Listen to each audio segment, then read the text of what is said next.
El doctor Cándido Ramírez es especialista en Derecho Internacional con estudios de geopolítica y naturalmente el tema de hoy es cómo ves la geopolítica del mundo con esta situación de grandes potencias como Rusia, China, Estados Unidos, la Unión Europea y la situación de los BRICS, que es una especie de renacer del tercer mundo para ser actor fundamental y dentro de todo esto América Latina y Venezuela. Bueno, ante todo, gracias por la invitación al programa, señor embajador, y gracias a Globovisión. Tema interesante para entender la geopolítica y sobre todo la postura del derecho internacional en su filosofía, para ver cómo están dando el mundo los escenarios que están marcando la humanidad y pareciera que tuviesen de espalda al derecho internacional. Y el derecho internacional fue postura para la creación de las Naciones Unidas, que permite la libre determinación de los pueblos, que permite la soberanía y sobre todo que permite el crecimiento y que se enriquezcan los estados en toda su autonomía. En este sentido, el tema, digamos, de los BRICS o digamos el tema del multilateralismo o este tema de que lo que ha sucedido con Venezuela en Rusia, en que se decidió pues que los BRICS, que pareciera como una salida, digamos, a este tema hegemón o una salida al tema dólar o sobre todo a la postura que está en Occidente. Es interesante cuando usted habla de la geopolítica, hacer la referencia a la filosofía de las relaciones internacionales, porque detrás de todo, a pesar de la praxis, hay un cambio fundamental.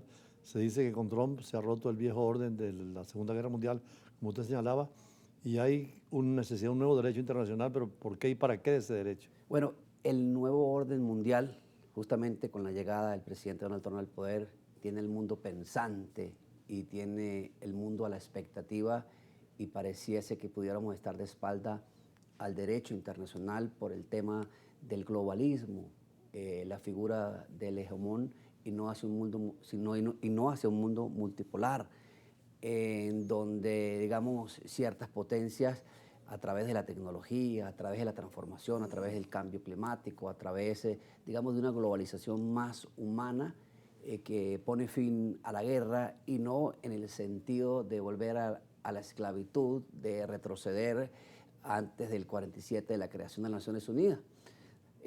Las Naciones Unidas que está como, digamos, un mecanismo donde todos los estados se pusieron de acuerdo para enriquecer estos organismos internacionales y poner límites a ciertas atrocidades. Entonces, ¿hasta qué punto, en este sentido, la geopolítica por un mundo, digamos, hegemón, de espalda a lo multipolar, pudiera imponerse como gobiernos que van hacia la espalda desde la autonomía de que tienen los estados?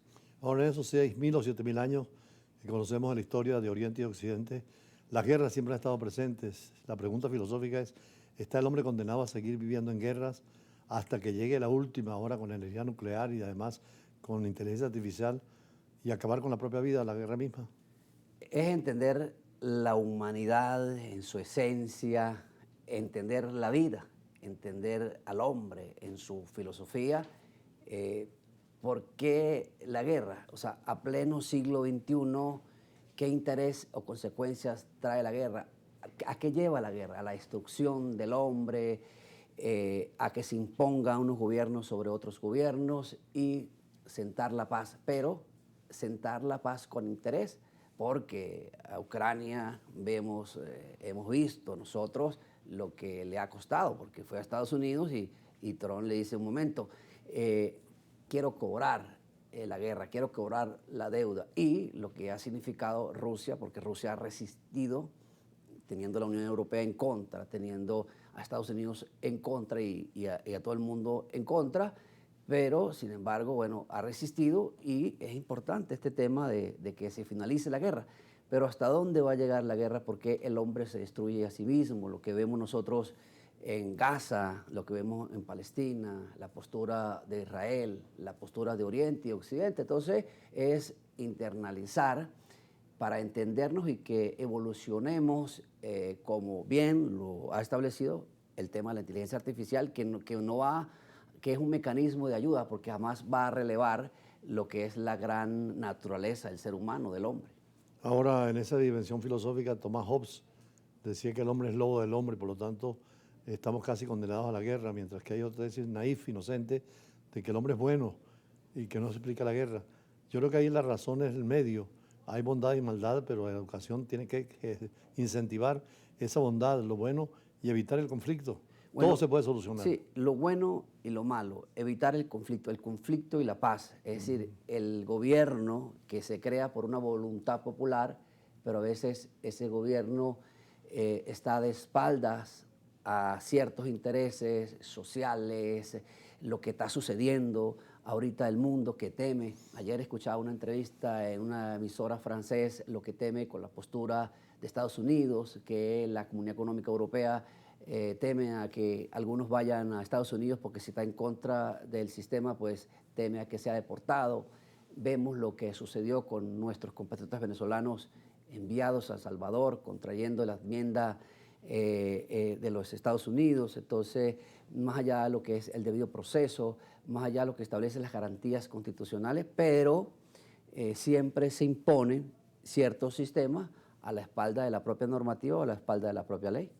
Ahora, dentro del criterio de esa violación de derechos humanos, no hay una instancia a la cual reclamar, porque efectivamente esto de los venezolanos en El Salvador rompe todas las normas del derecho penal internacional y del derecho penal americano. De hecho, los jueces están opuestos a Trump, pero no hay una instancia donde ir, porque Naciones Unidas pareciera ineficaz frente a poner a varios jefes de gobierno autoritarios un límite. Ese es el punto, porque las Naciones Unidas no es que son los jefes de los gobiernos o jefes de los estados. En las Naciones Unidas todos los estados forman parte para respetar el derecho internacional, para respetar el principio de la libre determinación de los pueblos, el principio y la soberanía. Más allá, si, digamos, el Estado, a través de sus poderes constituidos, bien sea el poder ejecutivo o bien sea el poder judicial, pues pudiera demandar al Estado, en este caso ante la Corte Penal Internacional.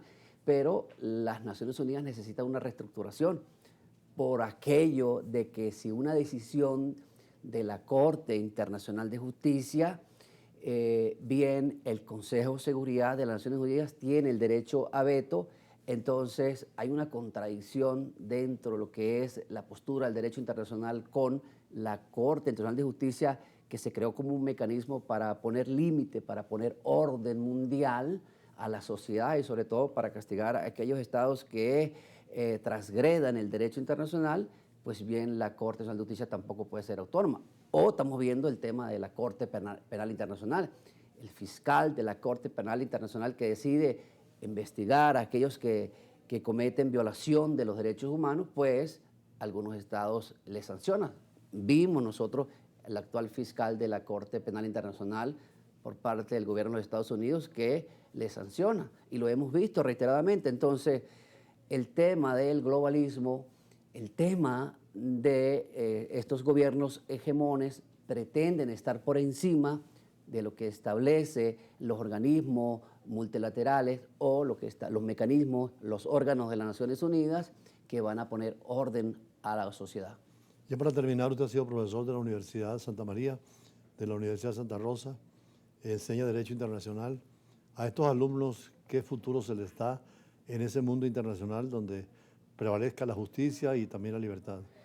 Hay lo que es el ius naturalismo, el ius positivismo que dan de la mano, la postura del derecho internacional que nace en el 46 con la creación de las Naciones Unidas para poner un nuevo orden mundial que puso fin, límite a lo que fue la Segunda Guerra Mundial.